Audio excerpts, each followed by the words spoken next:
Hey y'all, this is No More Toxic People. I wanted to come back and do a quick follow up to my video that I titled Birds of a Toxic Feather. And I wanted to talk just a little bit more about the continuing saga of the Mean Girls or the cheerleading squad that cheers on the Mean Girls. Now, in that video, I talk about a mutual friend that I have with the new supply, and this is someone who I'm actually friends with and know. Now, I'm not sure if they know my story or my history with this man.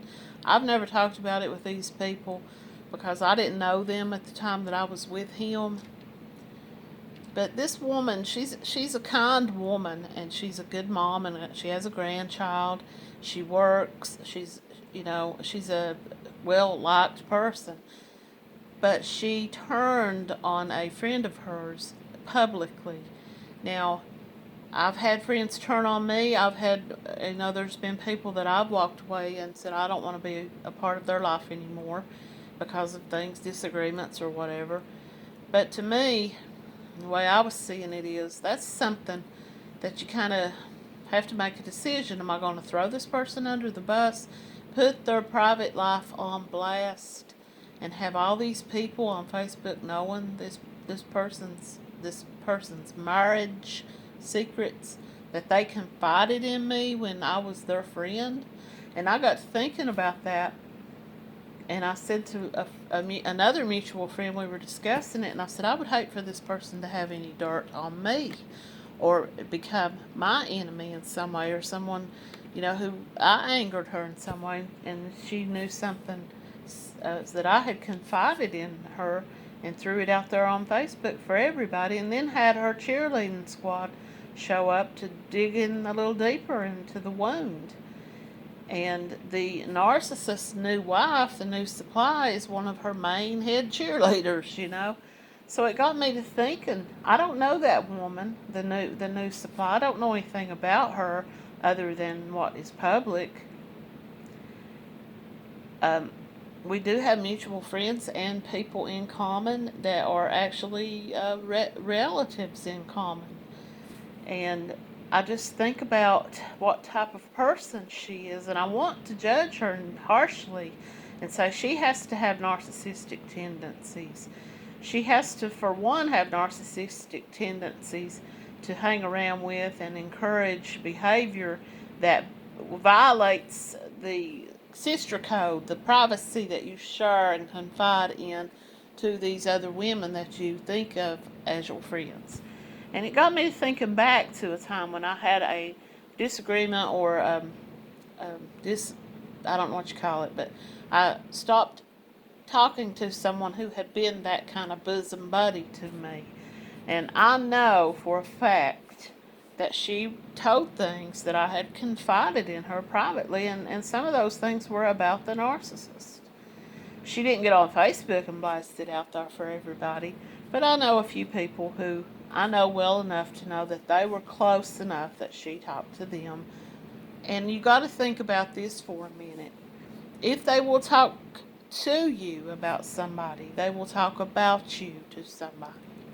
We don't think that way when we think of this person as a kind friend, a heartfelt friend. Heartfelt meaning we can share our heart and our intimate thoughts and our fears and our feelings with people that we think care about us, and will keep those secrets to the grave. And some will, even if you don't talk to them anymore, they will, and others won't. And so I just have to wonder. But I want to judge this new supply harshly and say, she has to have these narcissistic tendencies to encourage that. But then I get to thinking about it. She has to have started seeing the mask slipping off of the narcissist. Um, Maybe this social media kind of interaction is some way for her to take her mind off of her own troubles. One of the subject matters here is about infidelity. And this particular woman that got thrown under the bus apparently had been unfaithful to her husband. And this friend got twisted into it in some way, sharing secrets or something. Then she threw this woman and this lover under the bus for everybody to find out every detail about their lives. And the narcissist news supplies on there encouraging it and saying things like cheating is a choice and this and that and the other. And I'm sitting here reading this and thinking, everybody that knew that knew Narco, the Narc X, everybody that knew him knew he was still living with the mother of his child when you were seeing him. He had to have been. Because I can think back, my mind is like, I set things aside sometimes, and they will flash back in my mind, or I have memories of them. But I have a pretty good memory of things, and I remember seeing him at the home that he shared with the mother of his child only 8 to 10 days before he married this woman. I knew that he was still living in the home with that woman. Now, quickie marriages are not unheard of, but within 5 or 6 days of my seeing him myself, because keep in mind we live in a very small hut of a town. It's a very little community of a town, one red light. Keep that in mind. And when you drive past someone's home, you see their car, their truck, daily. Their home. And I saw that, witnessed it. Him outside his home, and then 4, 5, 6 days later, he's on social media with this new woman, but photographs of them at this restaurant, feeding each other food, kissing, and all this. And I'm like, that is about as low as you can get to do to another person, especially someone that you have fathered a child with. No matter what kind of hatred or anger you may have toward them, you at least give your child that much respect. To not get on social media 5 or 6 days later flaunting your fling or your love affair, or whatever you want to call it.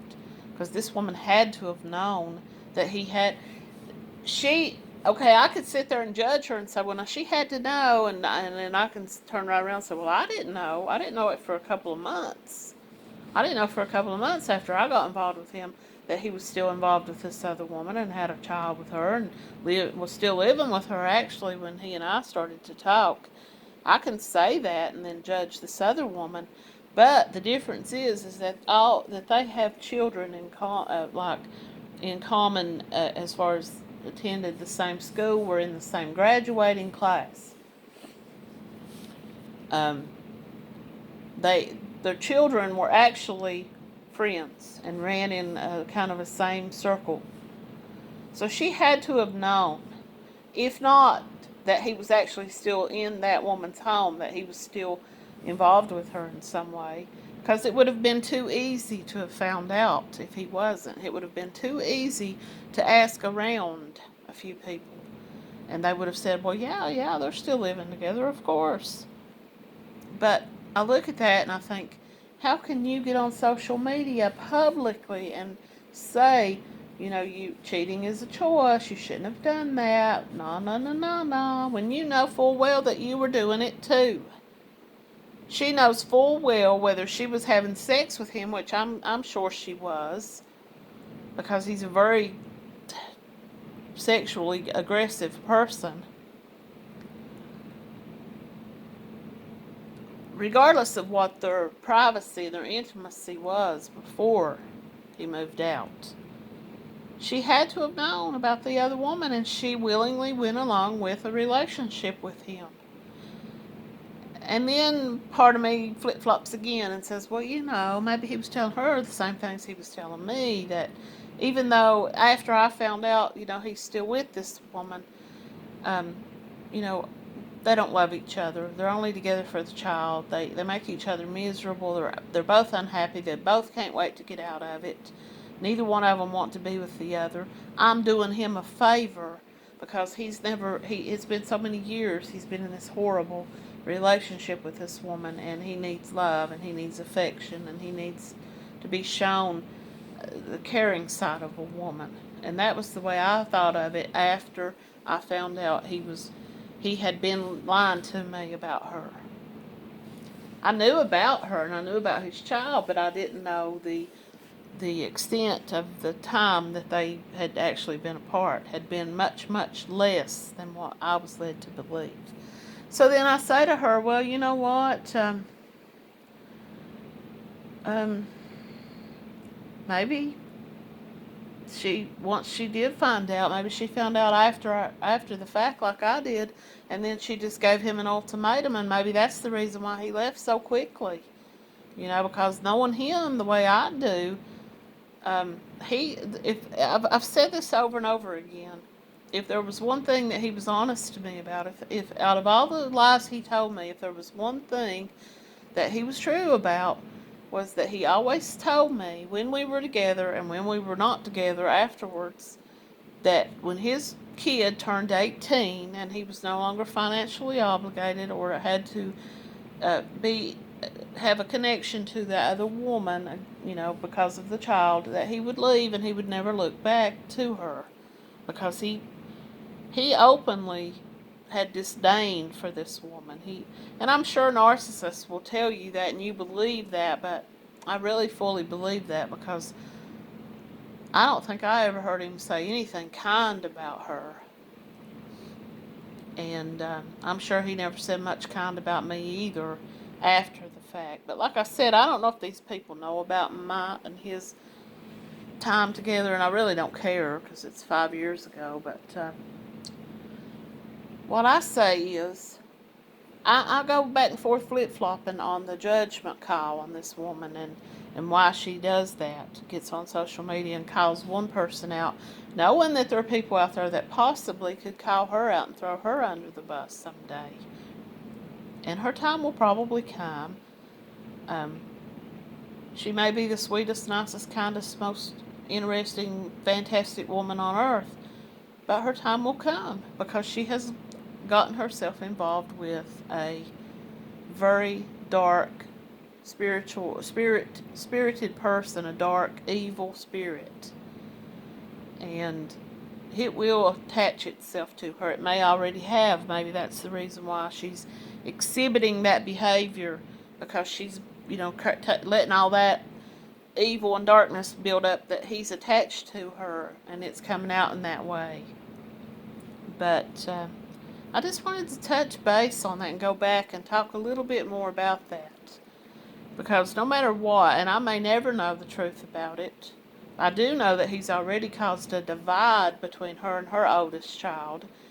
And now he's dividing the two children of hers, because he is favoring one over the other, and he is on social media, showering this other child with gifts and calling stepdaddy, and the other child has left the home and wants nothing to do with them and has had a falling out with his child.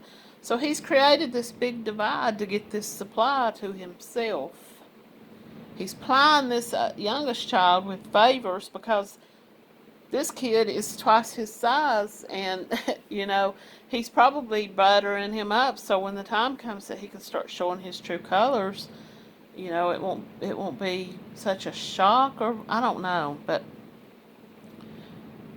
I'm going to end on that note. That's a different video altogether, and I will talk a little bit more about that. But I just wanted to get back on here real quick and follow that up. Leave your comments, leave your story. What is your what is your thoughts about the new supply? I know that this woman is going to suffer eventually. It may come sooner or later. She may be like the ex and end up as a long-term supply with him for many years. She may even have a child by him, because she is somewhat younger. But anyway, thanks for watching. Leave your feedback in your comments, and come back and watch my next video.